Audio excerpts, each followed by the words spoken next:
వేదికను అలంకరించిన పెద్దలందరికీ నా నమస్కారములు. నేను చెప్పబోయేది ఏమంటే మన శాంతరావు సార్ గురించి నేను మాట్లాడాలనుకుంటున్నాను. నేను అంటే కోచింగ్కి వెళ్ళాను, హైదరాబాద్ కోచింగ్కి వెళ్ళాను. అక్కడ ఎస్ఎస్సి సిపిఓ అంటే చాలా మందికి ఐడియా ఉంది, అది నాకు తెలిసి. దానికి నేను ప్రిలిమ్స్ క్వాలిఫై ఉన్నాను. అయ్యి తర్వాత ఏమో అంటే నాకు రన్నింగ్ చాలా వీక్ అనమాట. నేను ఎప్పుడు చిన్నప్పుడు ఎప్పుడు పరిగెట్టడానికి వెళ్ళలేదు. కానీ నా గోల్ ఏంటి, ఎస్ఐ అవ్వాలంటే నా గోల్ ఎప్పుడు కూడా. నేను ఎస్ఐ అవ్వాలి, అలాగనే ఎస్ఐ అవ్వాలి, అది నా గోల్. అయితే నేను స్టేట్లో ట్రై చేద్దామంటే అప్పుడు నోటిఫికేషన్స్ లేవు. దానికి నేను ఎస్ఎస్సి వైపు వెళ్ళాను. ఎస్ఎస్సిలో సిపిఓకి ట్రై చేశాను. అయితే అప్పుడు అక్కడ ఎగ్జామ్ క్వాలిఫై అయిపోయిన తర్వాత టైం లేదు, ఎక్కువ టైం లేదు, అంత 40 days 50 days ఉంది. అప్పుడు సార్ దగ్గరికి వచ్చాను. సార్ అప్పుడు నాతోనే నేను, మధు, సూర్యభవన్ అబ్బాయి సిఆర్పిఎఫ్కి వెళ్ళిపోయాడు అబ్బాయి, ఇంకా యశ్వంత్, ఇంకా రమణ వాళ్ళ మిసెస్, అలా కొంతమందితో స్టార్ట్ అయింది అనమాట బ్యాచ్. అలా అక్కడి నుంచి అంటే నేను అక్కడ విజయం సాధించలేకపోయినా ఆ విషయంలో. నేను రన్నింగ్ ఫెయిల్ అయిపోయాను, అక్కడితో అయిపోయింది. తర్వాత మళ్ళీ నెక్స్ట్ ఎస్ఎస్సి జీడీ నోటిఫికేషన్ వచ్చింది. ఆ చదివిన చదువు దానికి యూజ్ అయింది.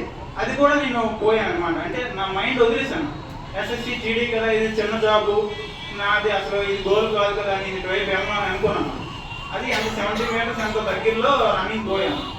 అప్పుడు నాకు ఊర్లో హేళన చేశాను అనమాట, నువ్వు ఇలాంటి దానికి వెళ్ళలేవు, నువ్వు పరిగెట్టలేవు, అసలు నువ్వెందుకు ఇలాంటి దానికి ట్రై చేస్తున్నావు అని. అదే నేను మైండ్లో పెట్టుకున్నాను. సార్తో ఒక మాట చెప్పాను, సార్ మీరేం చేస్తాను నాకు తెలియదు, నేను మీ దగ్గరికి వస్తాను, డైలీ వస్తాను, మీరు నా మీద ఫోకస్ చేయండి అంటే సారు నా మీద ప్రత్యేక శ్రద్ధ పెట్టారనమాట. అది నేను ఒక్కరోజు రాకపోతే, గ్రౌండ్కి రాకపోతే సారు తెల్లవారు ఫోన్ చేసి నువ్వు రావాలా కంపల్సరీగా, ఓన్ వెహికల్ ఇచ్చి పంపించి నన్ను గ్రౌండ్కి తీసుకెళ్ళాను. అంటే ఆయనకి అవసరం లేదు ఆ విషయం. కానీ మా మాయ గారు ఆయన దగ్గర జాయిన్ చేసిన తర్వాత ఆయనకు ఒక మాట ఇచ్చారు, సార్ మీ ఓడికి ఎలాగైనా నిన్ను ఈ పరంగా రన్నింగ్ పరంగా నేను చేయిస్తాను సార్, అది నా బాధ్యత అని ఆయన పెట్టుకున్నారు. అది ఆయన నెరవేర్చారనమాట. ఆయన నిజంగా ఇప్పుడు కూడా నేను ఎస్ఎస్సి సిపిఓ నాకు మార్క్స్ 147.5 అంత వచ్చి ఉన్నాయి అనమాట. టైర్ 1 నేను ఆల్రెడీ క్వాలిఫై ఉన్నాను, నా గ్రౌండ్ కూడా క్వాలిఫై అయిపోయింది. కానీ ఇప్పుడు నేను జాయిన్ అయిపోతున్నాను, సిఎస్ఎఫ్ జాబ్ వచ్చింది, నేను దానికి వెళ్ళిపోతున్నాను. మళ్ళీ అంటే వీలైతే అక్కడ పంపిస్తే దానికి ట్రై చేస్తాను అనమాట. అంటే ఇక్కడతో నేను చెప్పబోయేది ఏమంటే, మనం అనుకున్న గోల్ని మనం ఎలాగైనా అచీవ్ చేయాలన్నమాట.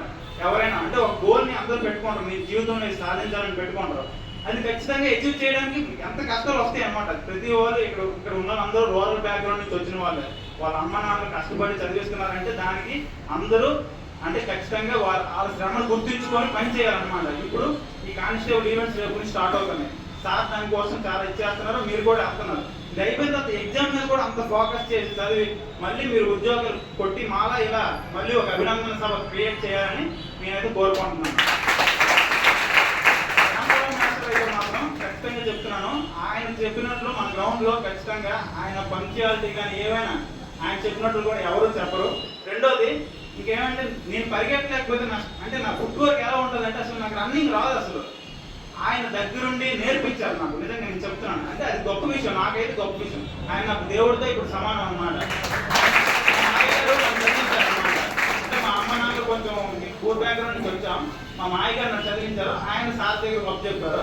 అక్కడి నుంచి సార్ నన్ను చూసుకున్నాను, చదువు పరంగా నేను చూసుకున్నాను, నా గ్రౌండ్ పరంగా సార్ చూసుకున్నాను. ఆయన వల్ల నాకు ఉద్యోగం వచ్చింది. నాకైతే ఈ ఉద్యోగం వస్తుందని నేను ఎక్స్పెక్ట్ చేయలేదు, ఎందుకంటే నాకు మెడికల్ కొంచెం ప్రాబ్లం ఉంది. ఆ టైంకి నేను 8 నెలలు కష్టపడ్డాను ఈ రన్నింగ్ కోసం. ఆ దేవుడు అన్నాడు, చూశాడు కనుక నాకు ఈరోజు జాబ్ వచ్చింది. అందరికీ సక్సెస్ అనేది వస్తుంది. ఏంటంటే కన్సిస్టెన్సీ ఉండాలన్నమాట.